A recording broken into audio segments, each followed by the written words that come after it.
Everyone, स्वागत आप सभी का इस वीडियो में। और आज की इस वीडियो में हम पढ़ने जा रहे हैं हिंदी व्याकरण का एक बहुत ही महत्वपूर्ण विषय जिसका नाम है कारक, जिसको इंग्लिश में केस बोलते हैं।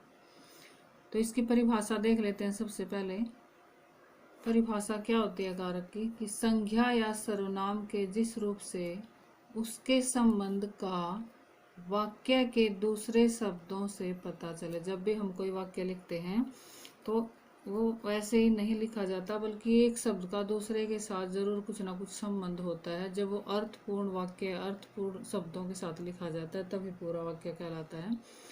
तो कारक क्या होता है कि संज्ञा या सर्वनाम के जिस रूप से उसके संबंध का वाक्य के दूसरे शब्दों से पता चले उसे कारक कहते हैं।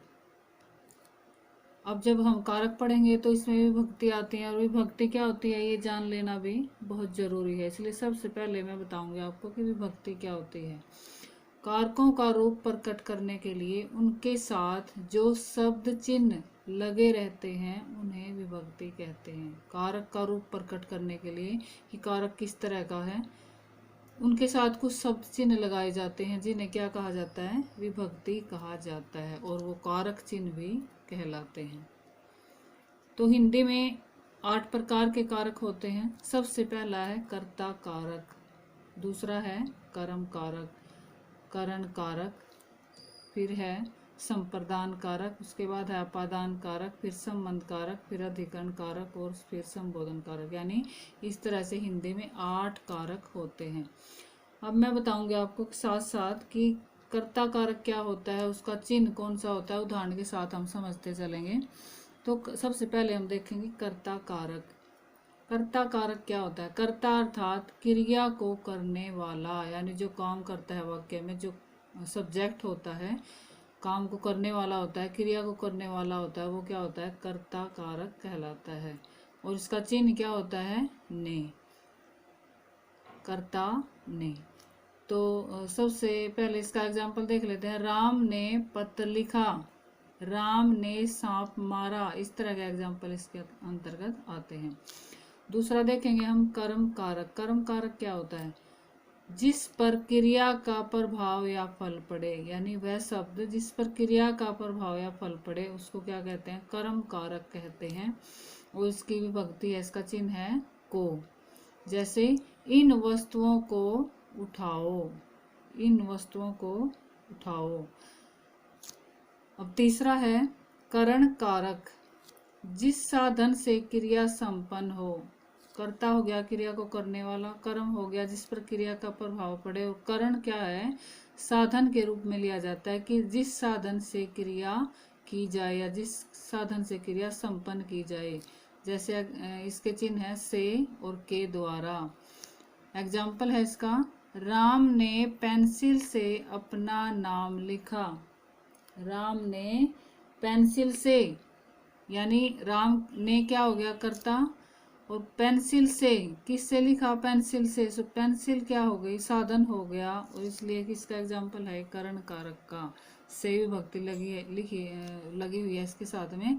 तो से या के द्वारा कहाँ पर आता है, करण कारक विभक्ति में आता है।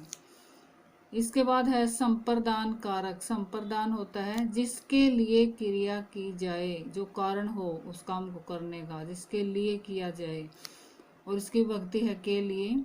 जैसे राम अपने भाई के लिए दवाई लाया, किसके लिए दवाई लेकर आया, राम कर्ता हो गया, क्या लाया, दवाई लाया, किसके लिए, अपने भाई के लिए। तो के लिए जो है ये क्या हो गया, संप्रदान कारक का की विभक्ति हो जाती है। अब इसके बाद है अपादान कारक। अपादान की विभक्ति भी से है, लेकिन ये अलगाव का भाव लेकर आता है, जुदाई का भाव लेकर आता है। तो अपादान का मतलब है जिससे अलगाव हो, तो इसकी विभक्ति भी से है। जैसे वृक्षों से पत्ते गिरते हैं, पेड़ों से जैसे पत्ते गिरते हैं, पेड़ों से जैसे फल गिरते हैं, तो वृक्ष से एक तरह से वो अलग हो जाते हैं, अलगाव का भाव इसमें आता है। इसलिए वृक्षों से पत्ते गिरते हैं, वृक्षों से फल गिरते हैं, इस तरह के एग्जाम्पल इसमें आएंगे। इसके बाद असंबंध कारक। क्रिया का अन्य पदों से संबंध सूचित करने वाला, क्रिया का अन्य पदों से जो संबंध सूचित करे, संबंध को बताए, संबंध को दर्शाए, वो क्या कहलाता है? संबंध कारक कहलाता है। और इसकी विभक्तियां होती हैं का, के, की। का, के या की कोई भी इन तीनों में से हो सकता है। जैसे सीता राम की पत्नी है, सीता राम की पत्नी है, इसमें सीता का राम के साथ संबंध बताया गया है। की आया है विभक्ति, इसमें या की आ सकता है, के आ सकता है, का मतलब सेंटेंस फॉर्मेशन के हिसाब से यहाँ का, के, की किसी में से कोई भी आ सकता है। यहाँ पर क्या है? सीता राम की पत्नी है। इसके बाद नेक्स्ट है 7th, अधिकरण कारक, क्रिया के संचालन का आधार। क्रिया के संचालन का आधार क्या है? और इसकी विभक्ति क्या है? में और पर। जैसे पुस्तक मेज पर रखी है, पुस्तक मेज पर रखी है, ये इसका एग्जाम्पल है। जैसे छत के ऊपर मत जाओ, तो ये सारे एग्जाम्पल इसके अंतर्गत आते हैं। ये क्या है? क्रिया के संचालन का आधार होता है। इसके बाद लास्ट है संबोधन कारक, जिससे संज्ञा को पुकारा जाए। संबोधन यानी संबोधन करके हम पुकारते हैं किसी को, जैसे हे राम, और किसी को पुकारना जैसे हे अरे, ये इस तरह के शब्द इसमें आते हैं। और एग्जाम्पल है इसका, जैसे हे राम मैं अब क्या करूं, यानी किसी को जब हम संबोधन करके पुकारते हैं जिससे कि संज्ञा को पुकारा जाए, वो क्या होता है? संबोधन कारक कहलाता है। और हे अरे, इस तरह की इसकी विभक्तियां होती हैं। और एग्जाम्पल है जैसे हे राम मैं अब क्या करूं। तो इसको, इन विभक्तियों को कर्ता के साथ याद करने के लिए एक ट्रिक मैंने बनाई है, इससे इसको आसानी से याद रखा जा सकता है। राम ने, जैसे ने कर्ता की विभक्ति है, तो कर्ता क्या है? राम।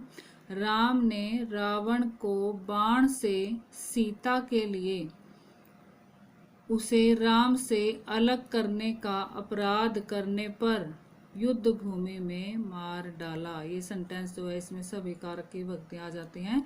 तो इसको अगर कारक को विभक्ति के साथ याद करना है तो ये सेंटेंस याद कर लेना चाहिए। इससे आप कभी भी कारक की विभक्ति और कारक की को नहीं भूलेंगे। तो हे राम आपकी सदा ही जय हो। कर्ता ने कर्म को करण से संप्रदान के लिए अपादान से अधिकरण में पर और संबोधन हे अरे, ये सारा इसमें आ गया है।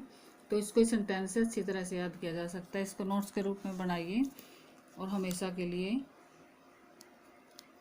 नोट्स बना कर रखिए, ताकि आगे आपको कभी भी ज़रूरत पड़े तो इसको आप आसानी से देख के याद कर सकते हो। तो कैसी लगी आपको ये वीडियो? अगर वीडियो अच्छी लगी तो लाइक और शेयर ज़रूर कीजिएगा। Thank you, have a nice day.